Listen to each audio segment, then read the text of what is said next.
Jangan mau diperalat oleh orang-orang yang begundal seperti ini, ya, preman bersorban, preman jualan nasab.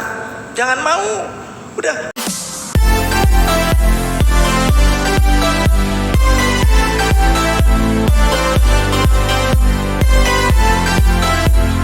Menjadi wahabi, bahkan menjadi ustadz wahabi, suka mensyirik-syirikan, membidah-bidahkan. Ada, apa kita mau ngikutin yang begitu asal kata Habib gitu?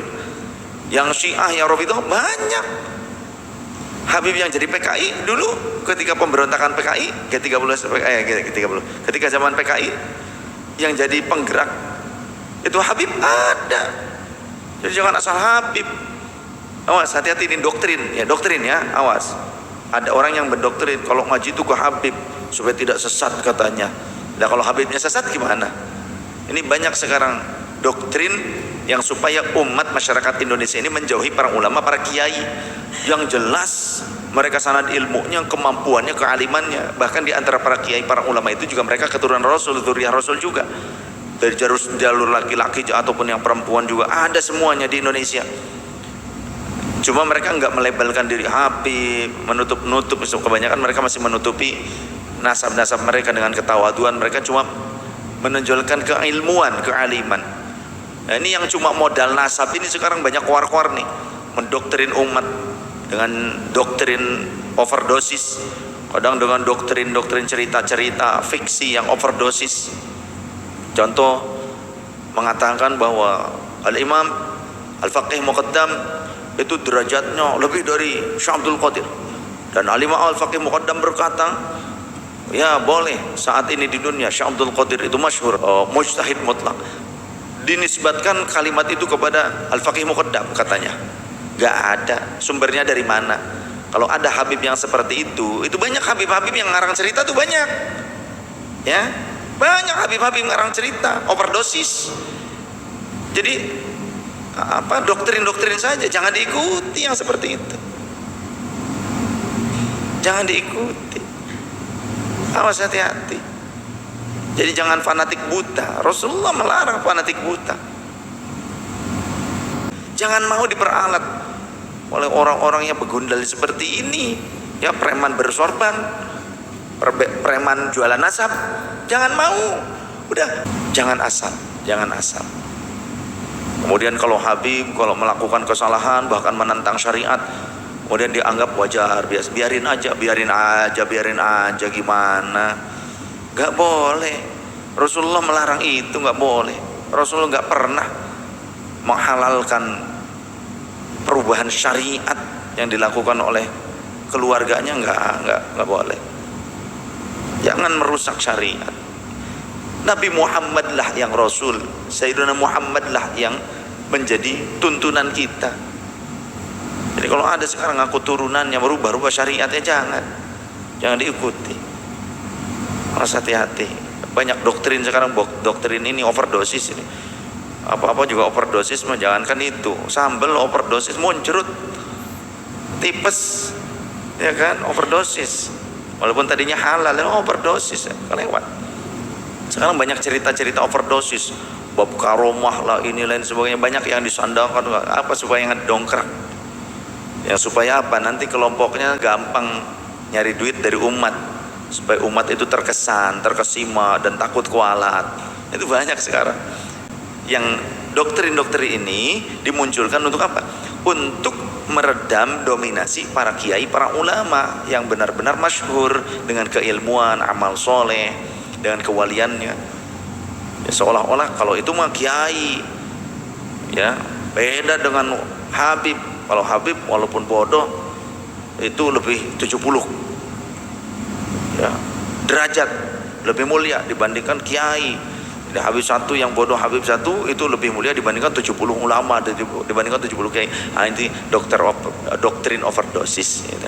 Jangan diikuti, nanti mabok nih, mabok nasab nanti, mabok nasab, mabok keramat, gitu kan. Jadi mabok nantinya, orang mabok kan nggak bagus, itu ngelindur, ngelantur. Mau Habib siapa yang ngomongnya itu, ya, nggak usah diikutin, ya. Udah, belajar yang benar. Kalau kita melihat ada orang yang bukan Habib tapi alim, soleh, belajarlah kepada mereka. Belajarlah kepada mereka. Gak harus dari Habib kok. Ya syukur-syukur ya keturunan Rasul, Sayyid, Syarif, itu kan. Kemudian alim, akhlaknya bagus, ya syukur-syukur. Kalaupun bukan seorang Sayyid, bukan seorang Syarif, lantas kemudian dia alim, orang tersebut orang soleh, dia memegang sanad ilmu, ya dulang ilmunya. Kita belajarlah kepada mereka. Walaupun kita ini keturunan Rasul, walaupun kita ini Sayyid, walaupun ini Syarif, gitu kan.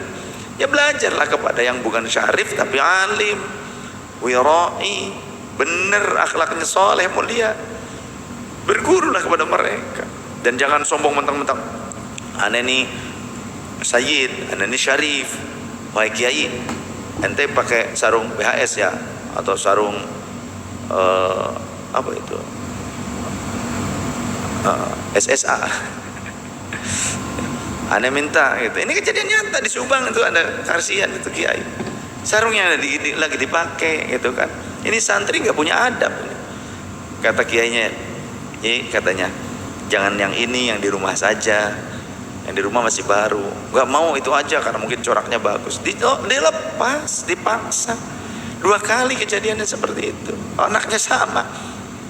Coba kalau mondok di saya, tak tempeleng tuh anak. Saya panggil bapaknya, ini didikan kamu. Kamu mau nitipkan di sini supaya saya didik bener apa mau apa jadi sok-sokan jadi mafia? Bocah ingusan sudah diajarkan jadi mafia. Ternyata bapaknya begitu, karena sebelum saya datang itu bapaknya tuh ada. Kata kiai, ketika panitia ada yang telepon ke kiai, Sayyid sudah sampai ke Arhanud di Subang itu kan, dekat Arhanud kan. Itu bapaknya kabur langsung pamit, nggak berani ketemu saya. Makanya coba kalau ada Habib-Habib gitu tuh, temukan dengan saya. Ya, Tuman, biar saya ngurus ini begituan. Saya sudah matur ke guru saya, bahwasannya saya ini suka tegas terhadap sadah-sadah yang bandel-bandel gitu. Oh nggak apa-apa, bagus katanya. Begitu. Kata Abah Lutfi juga begitu lah, bang saya kata Abah Lutfi begitu, ya sudah, wis wani bae, kapret kepret gitu.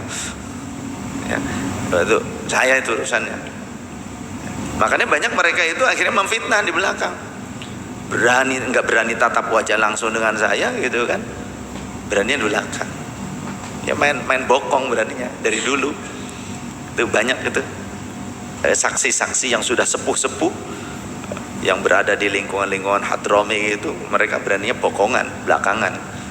Kalau di depan memang kerat kalau ada yang berani itu. Harus berani. Ya. Yang begitu-begitu cuma bawa nasab tapi malah mencoreng nama Rasulullah. Saya nggak rela, nggak ridho nama baik keluarga Rasulullah itu tercoleng oleh orang-orang seperti itu. Nggak apa-apa.